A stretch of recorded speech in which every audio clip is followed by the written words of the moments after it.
অনেকেই জিজ্ঞেস করছিলে যে অন্নপূর্ণা ভান্ডারে আবেদন করার জন্য যে যে ডকুমেন্টসগুলো আমাদের প্রয়োজন, অর্থাৎ যে যে ডকুমেন্টসগুলো অনলাইনে সাবমিট করতে হবে, সেই ডকুমেন্টসগুলো কি কি একটু বলে দিও।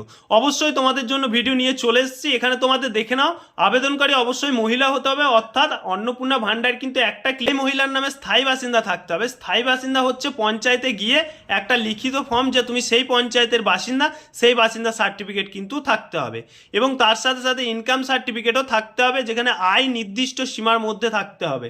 এখানে তোমাদের ইনকাম সার্টিফিকেট চাওয়া হচ্ছে। এবার বলে রাখি, ইনকাম সার্টিফিকেট এবং স্থায়ী বাসিন্দা সার্টিফিকেট এটা দুটোই পঞ্চায়েত থেকে তোমরা পেয়ে যাবে। অনলাইন অথবা অফলাইন তোমরা এই দুটো সার্টিফিকেটই নিয়ে আসতে পারবে। এবং তার সাথে সাথে যে কোনো একটা অ্যাকাউন্ট যেটার সঙ্গে ডিবিটি লিঙ্ক থাকবে, সেরকম একটা ব্যাংকের অ্যাকাউন্ট এবং আধার লিঙ্ক ব্যাংক অ্যাকাউন্ট, সেটা যেন আধার লিঙ্ক হয়।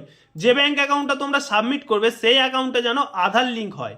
এবং তার সাথে সাথে যে ফিমেল ক্যান্ডিডেট আবেদন করবে তার বয়স কিন্তু 25 বছরের ঊর্ধ্বে হতে হবে, অর্থাৎ 25 থেকে 59 বছর পর্যন্ত কিন্তু এই অন্নপূর্ণা ভান্ডার প্রকল্পের জন্য আবেদন করতে পারবে।